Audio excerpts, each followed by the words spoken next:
All right, I think we're live. So, welcome everybody. I have a very exciting guest for you guys today. I'm so excited to introduce you to my good friend, Erik Sorenson. Erik is here to talk about living an inspired life and breaking the beliefs, the habits, right? And the things that really can't come with us when we're scaling our businesses, stepping into our highest level of impact, and also just cultivating a really good life well lived. Erik is an international speaker, author, podcaster, coach, marketer, and dynamic international speaker.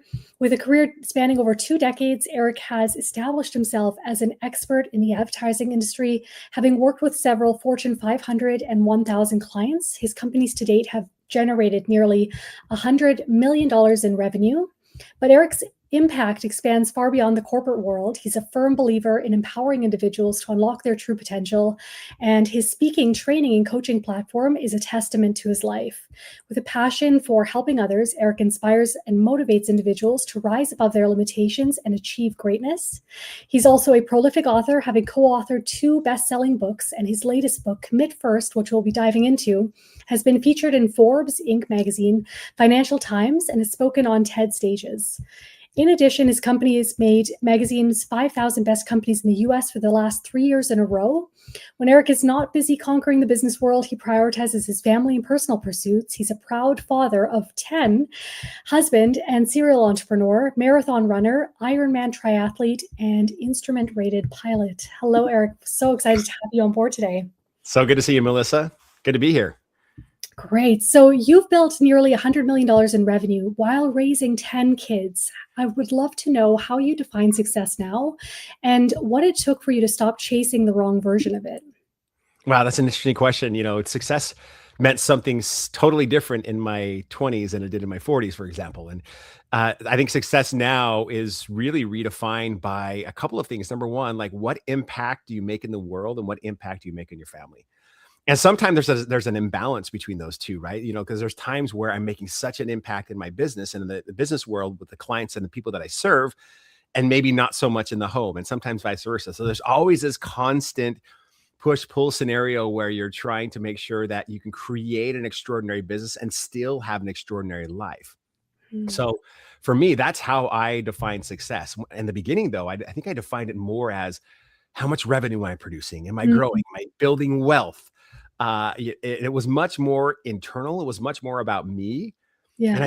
I think you get to the point where if you're chasing money for years, it just seems like, and chasing success, it seems like it always tends to move in front of you. Sort of like when you get close to the goal, you move the goalposts back even further and then further. And it's like you're chasing a horizon and you never really get there. Mm-hmm. But when you start focusing on impact, I think that really shifts things from, looking inside to looking externally. And I think to me, like that makes so much more of a difference in terms of now how I find success versus before. And it's just so much more fulfilling when you're moving towards impact and trying to change a life.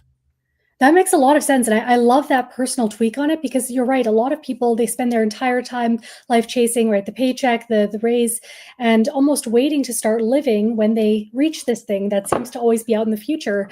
But we're also so hungry to make an impact on the world and to change these people's lives. If you're, a coach, a practitioner, or you're just a conscious entrepreneur who wants to do good, sometimes we fail to realize though that our impact zone is also the people in close proximity, meaning like the very little humans we're raising.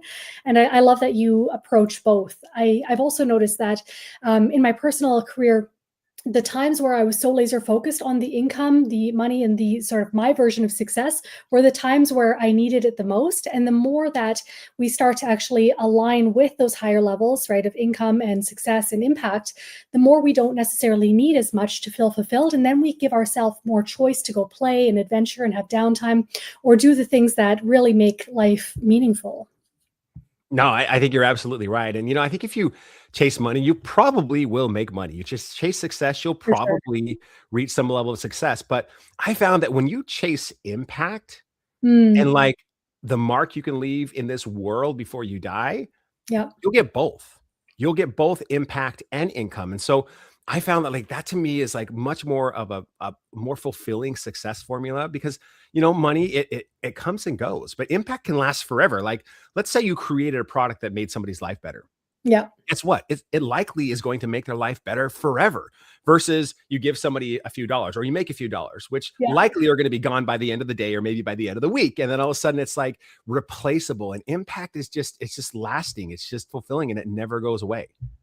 It's so amazing to see that, and I think sometimes we're also trained in the entrepreneurials to ask the wrong questions. Like, I know some of the Yes. coaches I've trained under, they were, "What can I do today to get a sale, to get a client?" And it's this chasing energy rather than, "What can I do to make my program so good that it freaking changes people's life, knock their shoes on?"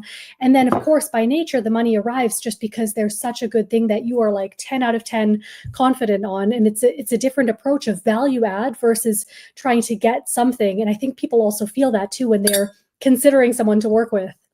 It's funny because, a lot of, especially when I was working with vendors and other people in the past, it was really easy to tell who wanted to be a friend with me because they were going to make money off of something I was doing. Hmm. In other words, that my relationship with them was based on how much I was spending with them at the time. Okay. And I know when I shifted vendors or shifted partnerships or whatever, those relationships went away. And I actually hated that so much that I decided to change that and stop seeing people based on the amount of money they spend or invest in you, and start seeing people for people. Like, Mhm. to me, people have value whether or not they're spending money with me or I'm spending money with them. And to me, like, when you can build something lasting and Mhm. not have it based on something that, is like money, then you could build real relationships, especially in the world of AI that we live in today. To me, Oh, yeah. relationships are the new currency. They're also the old currency, but it's sort of like come full circle now. You can no longer trust what you hear, see, watch online at all, because AI is so good and it's so close to real human interaction. You can't For tell the sure. difference a lot of times. But you know what you can tell? You can perceive is authenticity, like real relationships. And we're missing that so much, especially in business, because I get it. We want to save time with AI, and we Mhm. want to like be as efficient as possible. But when it comes to it, we are and we become the people we're surrounding. And our businesses are only going to grow as much as our relationships inside those businesses and even outside of those businesses will grow, because businesses are about people. Yeah, absolutely. And that's where I think we're going to see a lot of changes in the downfall of like the coaching industries or the not so great parts of the industry where people are almost like this MLM, just selling things to make more money rather than actually pursuing like the long term, right, of continuity, of community connection, or even being like the pattern interrupt that, wakes somebody up and helps them through something massive. Now, I love the word authenticity. And on one of our first calls together, you shared an amazing not fact, but a study that was just it totally blowing up my mind. Do you want to share what your thoughts are on authenticity? Yeah, no, absolutely not. You hear the word authenticity, it's almost used too much, and it's like, Yeah. yeah, I get it. We need to be our authentic selves and not be somebody online that we aren't, like at home, for example. Um, but I didn't realize the power of what that was. And in fact, it started before I learned about the study. I was looking at entrepreneurs and I just had this question constantly. Like, I would see some of my friends that own businesses, and all of a sudden, like, kind of like most of us do in the life cycle of a business, we struggle for a really long time. And then Mhm. something ends up inevitably happening if you stay in it long enough and you don't quit, where all of a sudden you have like sort of this breakthrough. All of a sudden it seems like you're like an overnight success, right? Obviously, So there's no true. such thing as an overnight success. An Yeah. overnight success just means that nobody saw what you were doing for 20 years or 5 years or 10 years in the Yeah. dark behind closed doors to reach that level of success where you look like an overnight success. And it Mhm. was funny, I was reading a book by Dr. Benjamin Hardy, Be Your Future Self Now. I know you're a big fan of of 10x, Ben yeah. Hardy and his work. And in that book, he talks about the thesis he did when he was studying, I believe it was for his master's degree, or may have been his doctorate. And he talked about, like, he wanted to know the moment of that breakthrough, like what usually happened. And he mentioned in that book that it was almost always an investment in oneself, even a financial investment in oneself, where Mm. all of a sudden, like, they had a breakthrough. And I've noticed that same thing when people and entrepreneurs invest in themselves and they Mhm. really step into like their true authentic self. It's amazing, like, how things just all of a sudden start connecting Yeah. and things start working. And I notice when people just finally stop being who someone else wants them to be and be their true self, as flawed and as challenging as sometimes that is, things, like, you tend to connect with people more and more people will come into your world. Well, fast forward to the Spain study. So they wanted to understand, like, as you know, everything is sort of energy. Like right now, we have cell phones, right? And there are voices going through air from here to wherever. Like I can pick up this phone and I can call somebody in London, England right now live. Like, how crazy is that we live in a world where that happens? There's radio waves, there's microwaves all going through the air at the same time, and we don't really perceive that. Mhm. What's interesting is our emotions have energy frequencies as well. And when I first heard that, I thought it was a little bit weird, but what they did is in the Spain study, they wanted to understand what frequencies certain emotions have. Think of emotions like joy, happiness, fear, failure. Like emotions really do create as energy. Like if we're feeling sad, it's a very different energy than if we're feeling joy. So what they did is they wanted to isolate the frequency so they could measure what was coming from the human body, not necessarily from all of these outside energies that are constantly flowing, around us. And so they put people in a Faraday cage. And if you know what a Faraday cage is, basically, if you have like a Faraday bag and you put your cell phone in it, Mhm. no outside frequencies can actually enter that Faraday cage. So it blocks Mm. basically all energy frequencies. So they went in and they would have these conversations. They put these people in a Faraday cage and they would ask them, and they would try to see what emotions they were feeling by just looking at the frequencies. And they were able to determine what's the frequency for joy, what's the frequency for happiness, love, connection, all of these things. But the wild thing about the study is they kept seeing a frequency and it was actually 10 times higher than any human emotion, and they couldn't figure out what it was. So they just kept like probing and asking and try to study what this was. And they discovered something that was so powerful. And that's this. And you probably guessed it. They found that authenticity is 10 times higher than any other human emotion, including that of fear, that of happiness, that of love, that of joy. If you were to ask me, like, what's the highest frequency and highest energy level of a human emotion, I would have said probably joy, or Yeah. maybe faith or love, Mhm. but it's actually authenticity because we can feel what other people are feeling. Like if you're married, you know this. Like you can walk into the room and if your wife is not happy. You don't even have to ask the question. You just feel Yeah. it when you walk in. Like I think we're so much more feelers than we think that we are.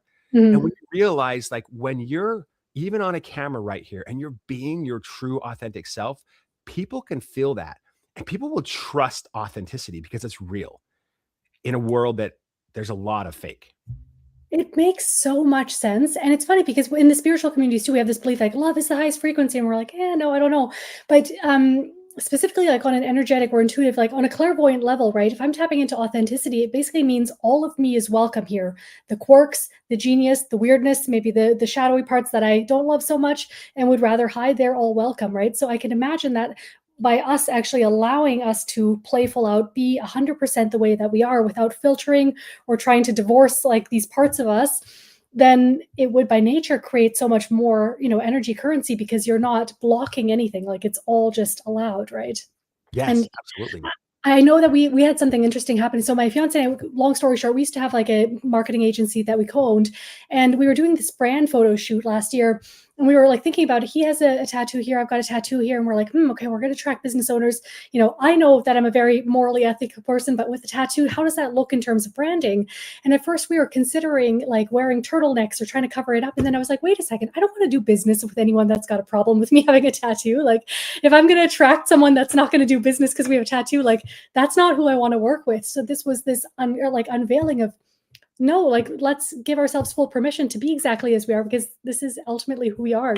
So I think it's great to incorporate that in life and to also realize that sometimes the best people are attracted to you, right? Colleagues, relationships, allies, affiliates, literally because you're just radiating in a zone that they are.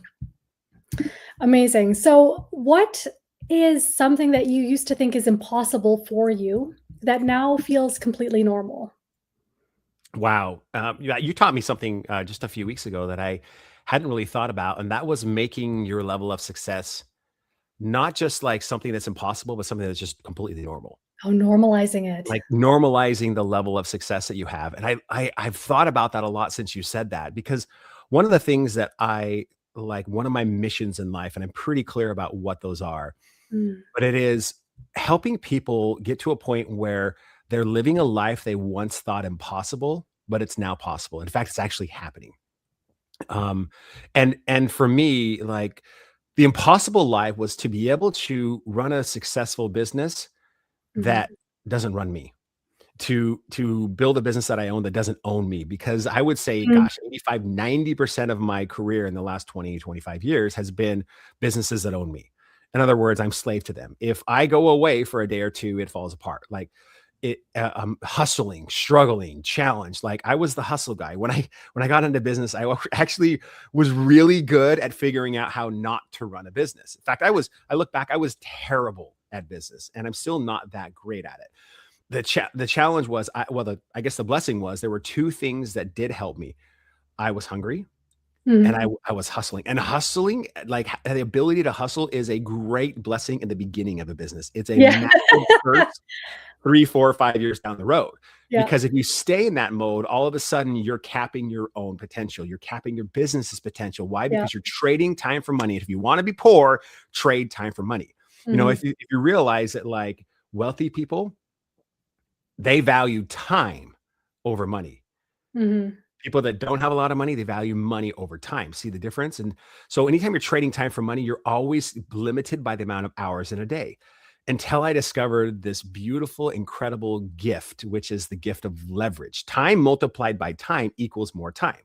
Time Mm. multiplied by leverage is infinite time. You know, like for example, Melissa, if you said to me, "Hey, I got to plow a road in the jungle, and it's a mile long. How long is it going to take me?" And I would say, "Well, if you have a shovel, it might take you several lifetimes. If you have a small tractor, it might take you 2 or 3 years. If you have a bulldozer, you could probably have it done in a week. Same outcome, completely different leverage points." So Interesting. one of the things that I learned is like, if you want to make your impossible possible, it's pretty tough to do it living in the mode of automation that you're currently living in. In Mhm. fact, that's where we're talking about like there's a hidden force controlling your life completely. And until you learn how to harness it, it's going to be very difficult for you to live the impossible life. And the sad part about this is when we were young, all of us had these crazy dreams. Yeah. Like, can you believe how audacious we were to dream big back in the day? Yeah. I look at my 7-year-old right now. I'm telling you right now, this kid doesn't believe there's any limitations in life right now. That's insane. I love it. Nurture, What if preserve we that. could have that now? Like that same imagination like we did when we were a child, but then we grew Mhm. up. We were told to get smart. We were told to get an 8 to 5 job. We were told to do it this way and that way, dress this way, like these things, follow these channels on social media. And so much we're living based on the conditioning that we've been brought up in Yeah. and not from the outside in versus living from the inside out. And so to me, like when you're breaking through in life, that's just a point where all of a sudden your impossible becomes possible. And when I say impossible, like not with a capital I, like defying gravity, Mhm. but defying gravity in your life, the equivalent of that. Like that impossible dream that you had when you were a kid, what if that could actually be true? And I'm telling you right now, if you start thinking and believing that it could actually be true, then you can like tap into this hidden force that's sort of controlling your life, at least roughly 93% of it. Yeah.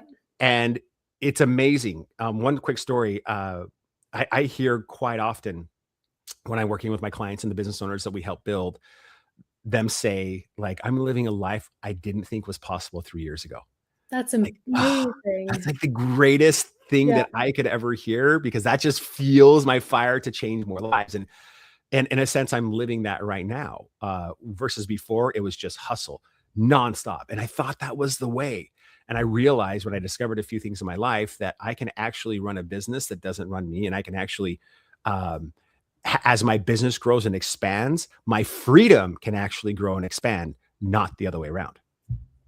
This is so powerful. It's really like an attestation to the work that you're doing, and we saw that in the community, right? I joined one of your platinum partners calls, and it's crazy to see that these business owners are coming in and 10xing their business consistently over and over and over again, and you're living sort of like the living proof, right? The living testament that it can be true.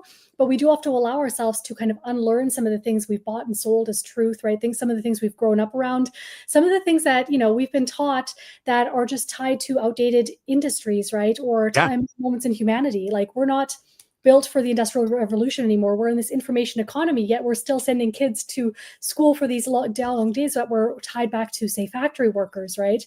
So what advice do you have for people who are listening? Or maybe actually, I think we could go a bit deeper. So could you share a bit about your becoming story and some of the beliefs or things that you had to challenge, do differently, and rewrite in order for you to actually start getting traction, in order for you to also build the empire that you have today? Yeah, and I think I'll start by saying, like, the more I learn and the more I grow, the more I realize how much I don't know. It's a great Because paradox. it's amazing. Like, 10 years ago, I would have thought I knew a lot. Now, with as much learning as I dove into in the last 10 years, I Mm, realize, like, how much is out there that I just don't know. And I feel entrapped to is believing something that we absolutely believe it's true, and we would die on a hill for this thing that we believe is true, only to find out, like, maybe years later that, oh, that actually wasn't accurate and correct, and it's actually hurting my life. mm, You mentioned my story before. I just was the hustle guy, and I went to college. I started working in, like, broadcasting and marketing, advertising, sales. Then I ventured off the 9 to 5 with no clients, no experience, starting that agency. And again, I just hustled. I hustled my way from 0 to almost $10 million a year in a few years, mhm, and it was a challenging road. And I realized I stayed there for a very long time because I was capped, because I was trading time for money constantly. But I remember going to work and sometimes not coming home 2 days later. I wow. remember, like, waking up early. I remember traveling a lot just to see clients, and I was just trying to over deliver so much, to the Mm, point where that's great in the beginning, but I hadn't had enough pain of doing that over and over and over for years yeah, for me to change anything about it. You realize that you won't change and I won't change until the pain of change this is becomes less huge. than the pain of staying the same. Yeah. So I didn't have enough pain built up in my life for me to finally make a change to say, okay, like, I'm going to lose my family if I keep doing this, or I'm going to lose my life. I'm going to miss out important milestones in my children's lives. And I'm just building a business and ignoring the rest of life. Mm. Well, it came to the point where, sure enough, I did it long enough where it started destroying me, basically. And I remember things got really challenging, really difficult. I ended up exiting out of that business. So here I am at some point in my life, unemployed, went through divorce, sitting there in this house, empty house, thinking all about, how in the world did I get here? Because I thought I was a successful person. And I remember during that dark time, it was, I I can only talk about it now because I've told the story so many times on stage, but Mhm. essentially, I read a quote that woke me up. I mean, it literally changed the entire course of my life, and that's this: that the scariest day of your life is the day you die, when the person you are meets the person you could have become. Oh, And for ouch. me, it Yeah, was like this. yeah. And I was there just thinking of myself, thinking about, like, it was all about me, realizing that I'm nowhere near the person I could become. And I committed for the first time in my life that the day I die, the person I am will be the person I could have become. And for some reason, it lit this unquenchable fire that will not go away. And that was, gosh, that was 2018, 2017, something like that. So it's been almost 8 years since that happened. And it changed my entire life. And I actually did something that I hadn't done since college. I picked up a book. And I'm like, "Whoa, this is really good." And then I picked up another and another. And each book I read would reference, like, other books. So I picked up another book, and I found myself reading a book a week for several years, actually.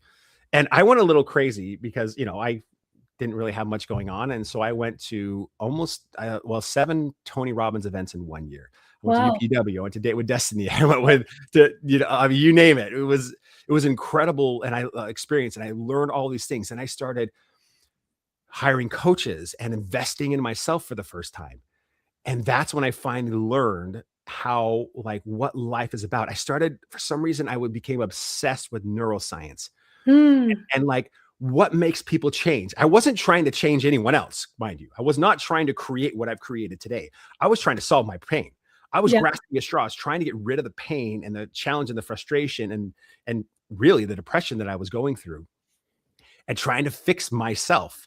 That's all I was trying to do. So far that I hired one of the best neuroscientists in the country for an entire day, and I sat down with her for 12 hours trying to dive into neuroscience and how does it work in my mind, and how do I how can I rewrite my stories? How can I reprogram my brain? How can I get rid of beliefs that are hurting me, not helping me? Beliefs about myself, limiting beliefs, things that are holding me back, and how do I step into my true authentic self? And it was a 4 or 5 year journey. To this day, I still study neuroscience because it's so I'm not really this geek out kind of person in the science world, but I just love neuroscience because I just love the science of change. Love that. And that's when everything started changing for me. I finally started investing in myself, and all of a sudden I started figuring out, I started a business. Through that really well over the last few years, and I actually exited that, sold it to a private equity firm last year. And I started Platinum Partners 4 years ago as well, which is an effort to build the business that builds the business owner. Love And so this. to bring this full circle, you asked about like, how did I change these beliefs? Well, one a great example of that is in the Platinum Partner Group. Before, when we were first starting, we would help install beliefs that create success. Because I truly believe like you really can't have success until you install like success that other people have had, until you install the beliefs that create that success. The problem is I was installing beliefs on top of a foundation of broken beliefs. Oh, And I'm like, ooh, so the foundation's cracked and I'm building this home on top of a cracked foundation.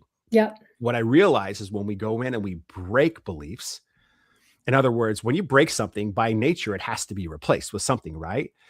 And you break the belief, and then all of a sudden you can install a new empowering belief and people's lives can change. I've actually seen this. Have you ever seen this on video before where people will break a belief and you can actually see the video of the brain and the neural connections, and they release. There's myelin surrounding these synaptic connections, and the myelin just releases. And all of a sudden, then over here, this new belief forms. It's a physical wiring in our brains, in our software. And I've seen it, like, it's wild. But I had to, and we could talk further about that, but I had to break my own beliefs first. And by the way, when I'm saying beliefs, I'm not talking religion here. I'm talking about beliefs about yourself, about the way the world is, about the way that things should be. And then start installing new beliefs. It's so powerful. I really, really love that. And you're right. It's the foundation. Sometimes it's like when we have these new success beliefs or how we ideally should be thinking or want to think, sometimes the manifestations or the outer results can't actually reach us if we're still holding that perceptual filter that will say, oh yeah, but this time you failed, or oh, but your dad said if you're going to be an entrepreneur, then you're destined for, I don't know, it's irresponsible. Those competing things sometimes almost cancel each other out. So I love what you said about the approach of actually rewriting it by first letting go and unraveling some of the things that can't come with you. For the person who has started on the sprint of like hustle, right, and trying to get things in motion, and now is at this new phase where they see that their next level comes through scaling, right, traction, leverage. What are the key beliefs there, or the things to look at that you see in your clients? Well, here's the belief that needs to be broken. If you want something done right, you have to do it yourself. Do it yourself. Yeah. Wow. Big lie. And it's a social norm. We hear this all the time. If you want something done right, you have to do it yourself. That is the hustle culture. Here's the challenge. When you're hustling, you become the bottleneck in your business. If you're like most business owners, you're hustling, you're grinding, you start hiring employees. Guess who they go to for every question? How do I do this? How do we do that? And all of a sudden you become this revolving door of questions, and you're telling people what to do, which is transactional leadership. And you can never truly scale, because you can only scale as quickly as you can scale. And there's nothing left of you because you're already giving your all. That's why you hit the ceiling. So if you want something done, you have to do it yourself. Wrong. If you want something done right, you have to find a who for the how. Tony Robbins talks about this all the time. He calls it the tyranny of how. Like when we have a goal or an outcome in a business or in life that we want to accomplish, the first question, if you think about it, we always ask is, how? How can I do that? It's exactly the wrong question. The better question is who. Like Benjamin Hardy also wrote a book called Who Not How about this, where when you're asking who, all of a sudden now you're shifting things from you to somebody else. The problem with like the hustling is you're taking everything on yourself and you're trying to like build this thing, and all of a sudden you become strapped because you're constantly trading time for money. There's just no time left. And that's when burnout happens. Plus a lot of it, I can tell you right now, is what I call empty activity. Empty activity is like running on a treadmill.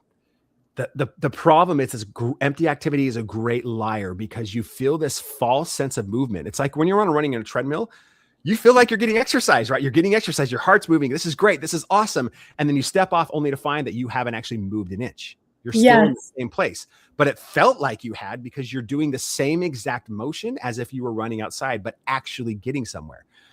Have you ever like done things all day long only to find out at the end of the day you didn't get anything done? It's the worst feeling ever because it moves the goalpost out and reinforces once again the exact opposite of what you're like doing so much towards. Yeah, total.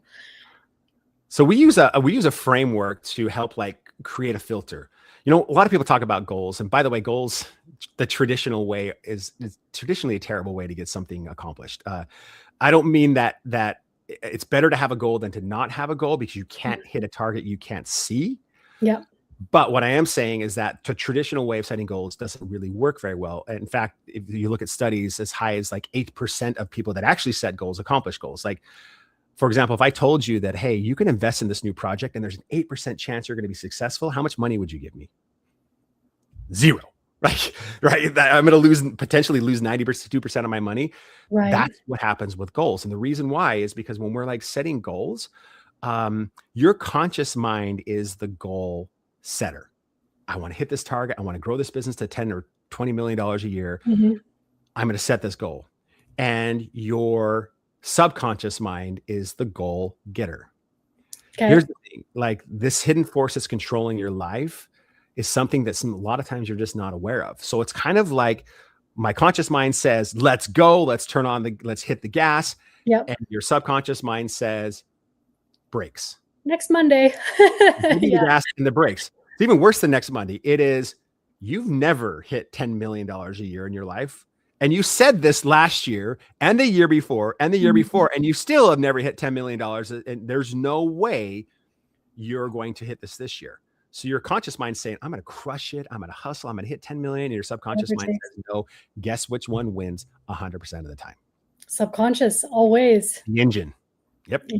The subconscious. It's a very similar process I take my clients through too, is when they come to me and they have this self-sabotage loop, we look at where is all the historic evidence of the times your subconscious mind has confirmed that you didn't follow through on the thing, or you've tried it and stopped, or you've tried it and fell off the bandwagon, or you tried it and didn't reach it, or you tried it and life happened and something sabotaged you, right? So we look at all of those associations that reinforce the belief like, okay, even though I want this, I'm not going to do it, before we actually coach them on choosing differently. Yeah. So moving forward, what is the number one rule of thumb that you've seen create miracles for people in terms of becoming the future self, right? Or the version of them that is required in order to hold, say, what they actually want? And that's an easy answer. It's when they finally break the belief in thinking about they are who they're not. Most of us, when we think about ourselves, we're kind of our harshest critic. We say things to ourselves we never say to our worst enemy. It's amazing when you truly listen to the conversations you're having in your mind, what you're actually saying about yourself. And and we sort of convince ourselves sometimes that we're someone we're not because we feel like we need to be a certain way because our culture demands it. Right. When the reality is you're moving far away from your authentic self, and it's really tough to be successful, especially in business, if you're someone you're not. And one of the things about breaking your beliefs about that is that when we reset people to the core of who they are, and then we can make them become their best self. Yeah. It's like magical. It's the craziest thing versus like, a lot of people will use a strategy or a tactic and tool, and it works for this really successful person and he's teaching us, and all of a sudden they try to implement it and it doesn't work at all. That's usually why, is because they're implementing from a different space than that person is implementing from. So when you talk about like breaking beliefs, there was actually a study done. I don't know if you've heard about the study. They took 300 entrepreneurs and they took all of the disempowering, what we call limiting beliefs, things that were holding them back. Okay. Like I'm not good enough kind of thing? Exactly. Okay. And they wanted to fact check them. In other words, they studied their lives. And so they wrote down all the statements that their mind was telling them, right? That I'm not worthy of this thing. I'm not going to be able to do this. I'm not as good as this guy. I don't really have what it takes. I'm terrible at math. So how can I run the financials of my business? Whatever it is. and they fact checked whether or not these statements were factually true about this person.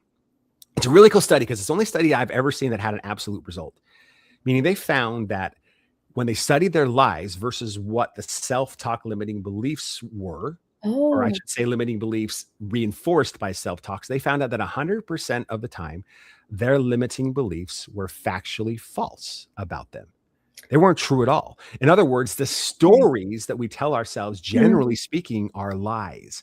They're like, and I get it because society tells us, like, if you came to me and you're like, Erik, I'm the best coach in the world. I'm amazing. I'm awesome.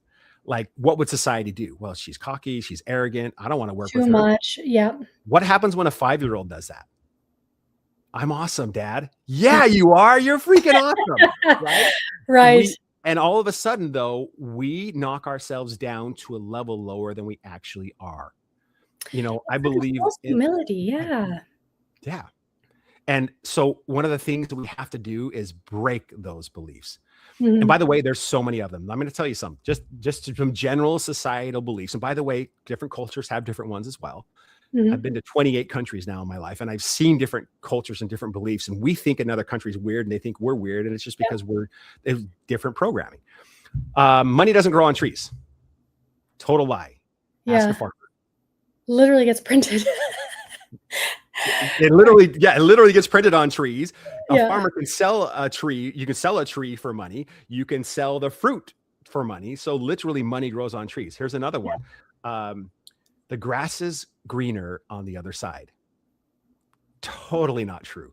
It's only greener where you plant it, feed it, water it, cultivate it, right? So multiply that by all these beliefs that we tell ourselves. We have between 65 and 85,000 thoughts per day. By the way, over 80% of them are negative. Are you And then we serious? also repeat those same thoughts over and over from the past. So we live in automation most of the time. And automation in your mind, by the way, is a blessing, because it allows you to drive and think about something totally else without crashing your car. Have you ever driven like 2 or 3 miles and be like, how did I get here? How am I alive here? Yeah. Right. That's your beliefs. And this is how it forms. Like, you have a thought, like let me put it this way. When you're young, especially, which is where most of our beliefs were formed, you have this experience that you go through, good or bad. You form a meaning surrounding that experience at an age where you have no context to what it actually means. Then you tell your story about that. So let's say, dad leaves and you're 4 years old and you never see him again. And you think, oh, it was me. And so you blame yourself. And then you don't get close to any, relationships in the future because your dad left you, which means if I get close to a guy, then he's going to leave me too. I'll be abandoned. And so you tell the story, which, by the way, that story and that belief didn't come from you. It came from an experience that you created that didn't have any context when you're that young. And so all of a sudden, your future relationships are damaged because of what happened when you were a child, because of that belief. Yeah. If you can go in there and break that belief and then change your story, it literally can rewire your brain. And I know it sounds kind of weird, but that's essentially how it works. It's crazy too how those beliefs running, right? Then we end up being the own culprit. So in other words, that taking that woman, right? She has the abandonment trauma, and then she manifests unavailable partner, people that always leave because she's telling herself the story that maybe wasn't even real in the first place. Maybe she just associated 2 and 2 together because she didn't have somebody who was there for her to give her context that dad couldn't, be accountable for this, or he had his own stuff going on. So it's funny how sometimes we can also be the perpetrator by creating more of exactly what we're trying to get rid of. And the problem with the brain is, and this is one of the hardest things hardest truths that we have to learn, and that is your brain will always go and find evidence to support that your belief is true, whether or not it's factually true. It doesn't matter what you plant into your brain, it will grow it. So you plant a belief that's going to hurt you in the future, like in the relationship scenario. Well, guess what? You will then see evidence all over the place of broken relationships, guys that leave your life, and you will find it, and you will self-sabotage to fit the narrative subconsciously. Not even, have you ever had something that all of a sudden, like, whenever you reach this level of success, it just blows up? That's self-sabotage, and you're not even recognizing it. It's so like when the you start craves control, so we'd rather do it or play into it ourselves rather than let it happen to us, even though it's the exact same thing. Exactly. Huh. And this happens automatically, and it's challenging, especially when I'm working with clients and I see this pattern. Yeah. I immediately start working with them to break their beliefs and really get into the foundation of what it is, and then change that story. You have a thought, and you see an experience, you form a meaning, the meaning forms a Mhm. story, then you have a belief, and then all of a sudden that affects your actions. So, for example, if you believe that rich people are evil, I can promise you, you will never be rich or wealthy Yeah. because you're not evil. See how you've linked, say most people, a lot of people believe that. Yeah. You've linked the two, then you're going to find evidence to support that rich people are evil, and you can find it. You For know, sure. It's I'll- an amplifier. and I'll just say one more thing on this. Like, I ask my audiences in speeches sometimes, like, how many of you can find evidence to support the belief that most people or a lot of people are bad in the world? Yeah, I can. Yeah, I usually every hand goes up, right? And then I'll Yeah. say, how many of you can find evidence to support that most people are good and are kind and will help you out if needed? Every hand goes up. Okay, you raised your hand in both situations. Which one is true? Hmm. It doesn't matter. It's the one you believe is true, because that's how you're going to live your life from that lens. So I stopped teaching true versus untrue, because it's a rabbit hole. Like, I mean, what's truth, right? It's a Mhm. rabbit hole you don't really want to go down. I found something that's so much more impactful, and that is, will this empower me or Mhm. disempower me? Will this help me or hurt me? Will this, if I believe that most people are bad, is that going to help me or Mhm. hurt? uh, you're probably going to have a hard time trusting people, Yeah. building relationships. And if you don't trust people, you're never going to have true connection. Or if you believe that most people are good, yes, there's dangers in that. You could get taken advantage of, but at least you're going to see the world through a lens of positivity and optimism, which can open doors for you. It's great. So in other words, what I'm hearing is reminding yourself that we can die on a hill, on our deathbed, like confirming something to be true. But what's more important, being right about that and finding all the reasons why, or being flexible in ongoing Yeah. beliefs or like relative moments of truth. For one moment in my entrepreneurial journey, working hard was absolutely essential. Now I'm actually trying to unlearn that, right? So we have to understand that just the way that nature has seasons, there's going to be seasons of life, and certain parts will require different versions of you, but it doesn't have to be fixed for the entire time. Like it can evolve. Yeah, and it can evolve, and in a sense, it has to evolve. And if you know that most of these disempowering beliefs that you have Yeah. are actually false, Mhm. you can realize that most of the time, the opposite story you've been telling yourself is actually the one that's true. Yeah. The two biggest ones, when you really dive down to, I'm going to get even the meat here. Are you okay with that, Melissa? Would that be Please, okay? please, Rad. Yes, I'm all for it. When you really dive down to the meat, there's really just a couple of core beliefs that are the foundation of disempowering beliefs that are the Mhm. foundation of all this. And it comes down to a couple things. Number one, I don't deserve it and I'm not worthy. Mhm. And if, Tony Robbins takes this a further, he says that one of the deepest human fear is that if I'm not worthy, I'm not loved. And he's right, because I promise you, you will never make a dime more than you believe you deserve. You will Yeah. never build a business more successful than you believe you deserve. Sounds weird, Yeah. but it's because your brain stops you through micro actions, because your subconscious is driving the bus. It is the Yeah. one. It's not your conscious mind. You think you're in charge of your life. You're not. Your subconscious mind. That's why you have to change your stories in order for your subconscious mind to really connect to that over time. And then all of a sudden you can start believing that you absolutely deserve that level of success. I had an experience like this actually just this week. So we had like a little family. We did like an elf dinner with the little one, and my daughter put on one of those YouTube backgrounds, and it was this like huge. I don't even want to say log cabin because it was a villa. Like it was a gigantic thing with a fire burning and gorgeous architecture. And I looked at the screen. I was like, wow, that's so beautiful. And then I was like, I wonder what it would take to have something like this, right? A winter vacation home. And immediately my body like pinged me. So I tapped into the sensation, and it was like a unworthiness. And for a second I was like, oh, okay. So I started to unravel. Okay, when's the first time I bought and sold the idea that I was unworthy? But then I stopped myself and I was like, wait a second, do I actually believe that I'm unworthy of this? And I was like, no.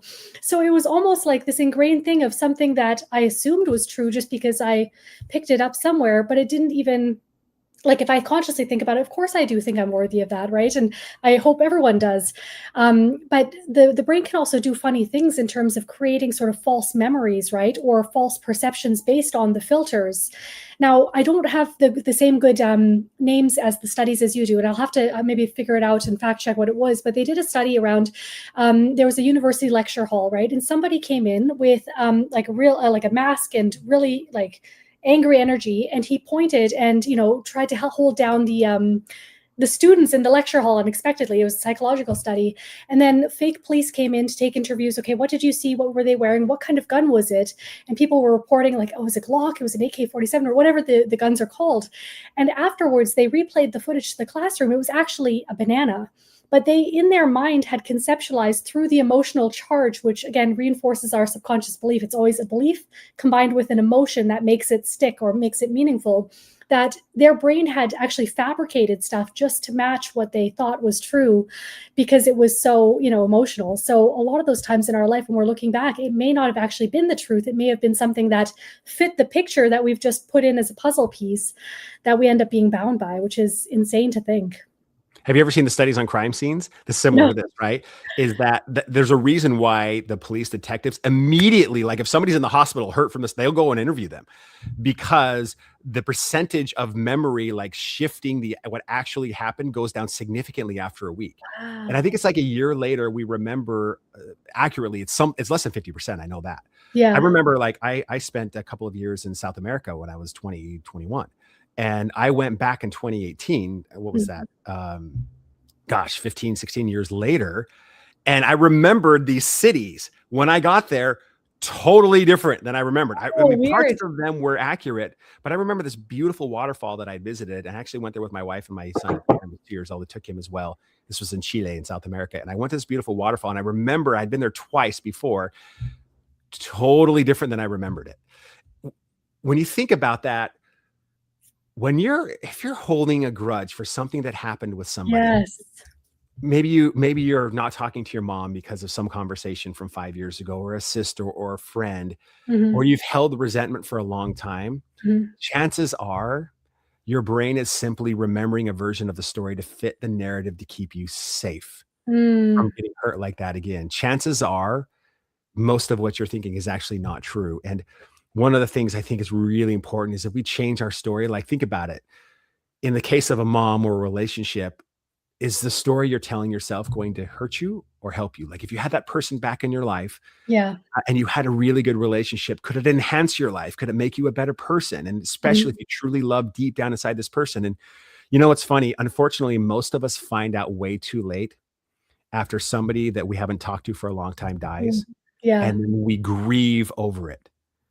What a tragedy, when that could have been solved in life and could have been in part of something that could enhance your life, but because of the story you're telling yourself, You didn't even allow it. disconnected you from that person for years. It totally goes back to that piece that lit the fire under your ass, so to speak, that we talk about all the time, is making sure that when we're at the end, when we look back on it, that we can actually experience, oh my God, I really did it. I lived to the fullest. I really went for it, right? And that also incorporates like the relationships and the forgivenesses. One of the things we were actually chatting about, my fiance and I today, were about reconciling 2025 before 2026, right? And we have these goals and these tasks and to-do lists and getting rid of some of the stuff that we just are not moving forward with. But Jesse Itzler talks about ways to kind of energetically declutter, right, your mind before the holidays.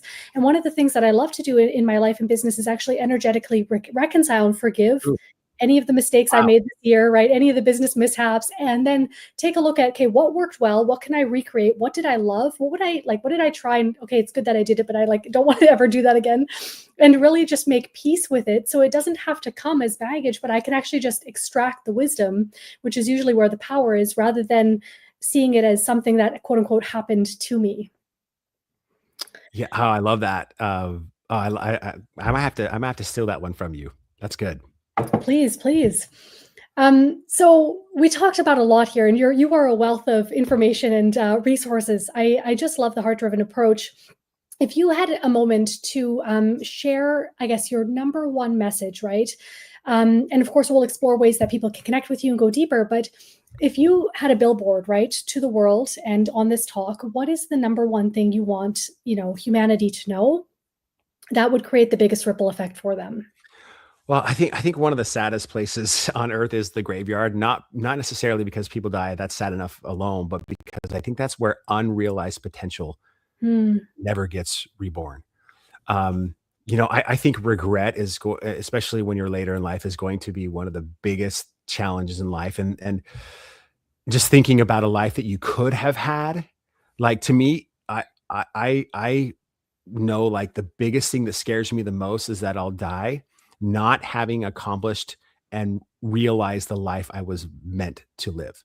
You Oh, know, yeah, that this is resonates. attributed to Mark Twain, although there's differing opinions of whether or not this came from him, but he said that that 2 greatest days of your life are the day you were born and the day you find out why.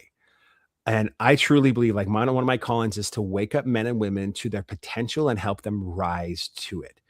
If you're someone out there that you feel like you're, like, called for more, but you're stuck in some situation or in a 9 to 5 or stuck in your own head and fearful of what that could look like, I'm here not to call you out, but to call you up. Because there's a reason. One of my friends who I had a podcast with, her name is Elise Archer. She's amazing. And she said something that I'll never forget. She said, desire put in our hearts is a green light. Call it from God, call it Mm, from the universe, call it whatever you want to call it, but as a green light. And if you have a desire and you're feeling like pulled to do something great, yeah. that's when you've got to go. This is sort of paraphrasing a little bit, but Winston Churchill said that there comes in a time in your life when you will be figuratively tapped on the shoulder to do some great thing.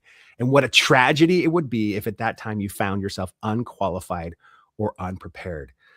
And to me, that's it, is when you're feeling that call to rise, even if you don't, maybe somewhat don't believe or doubt that you can actually become this person, actually have this dream life, actually change lives and make an impact in the world, Yeah. take the green light and put on the gas.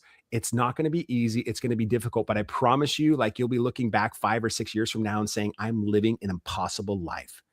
That's what I want for the world. That's what I want for everyone, is to be their best self. And when you're your best self, you're living in alignment with who you are, your purpose. And that to me is where true, absolute fulfillment comes. It's incredible. It's a sacred technology too. This way that we're drawn to follow our excitement or what fills us, the thing that makes time stand still, right? And funnily enough, there's this sort of divine orchestration component to it that it usually brings in the exact people, the exact opportunities, the exact things that the world needs more of that are unique to you, that only you came here to do. Like that is your mark, right? So what better way to allow ourselves the full fuck yes life by treating ourselves to spending our time doing the things that we love the most because there is a greater purpose, or even just following it to see, okay, if I were to give this a go, right, what could open up for me? And I remember in my career, I was resisting speaking, and that was, after getting different hypnosis sessions and seeing it in meditation, you get glimpses of your purpose, right? And these flashes. And I couldn't even like use the excuse that I didn't know what my purpose was because it was handed to me on a silver platter by my guides, right? By higher self. And I see these glimpses. So then was the resistance of literally me just refusing to do it because I was scared, right? Or because I didn't know if it was going to work. And I had this come to God moment where I was laying in bed and I was like, how many more years am I going to sit here to avoid the thing that most people are searching their entire life to go find? And I have crystal clear clarity on what it is. And I'm doing it because I'm afraid of failure, because I'm afraid it might not work out. Like that was, that was it was a really strong band-aid moment. So you phrased it quite well. So really trusting that it is connected to something bigger and that you can allow yourself to enjoy that by, really just going for it. And also discovering in increments that maybe you are more capable than you thought, which can only come through action, right? Yes, Beautiful. absolutely. This Well was said. wonderful. I absolutely loved our chat, Eric. You have so much goodness to offer the world. And I know people will be very curious to figure out how they can connect with you. So tell me about this free gift. Yes. So I wrote a book called Commit First. I'm actually in the process of writing a book, surprise, called Belief Breaking right now. Love it. But if you go to my Instagram and follow me and then DM me the word commit, we'll Commit. send you a hard copy of Commit First. And we've got some other little goodies that will go with that too. So That yeah, is amazing. and it's at Erik Sorenson, just like it says on the screen there. And that's my Instagram channel or handle. So hopefully we'll have some good conversations. What a general gift. Thank you so much. I really appreciate you coming on today. This is a great chat. And thank you guys for everyone tuning in. You'll be able to find Erik's details in the comments there and further connect with him. All right. Take care, everyone.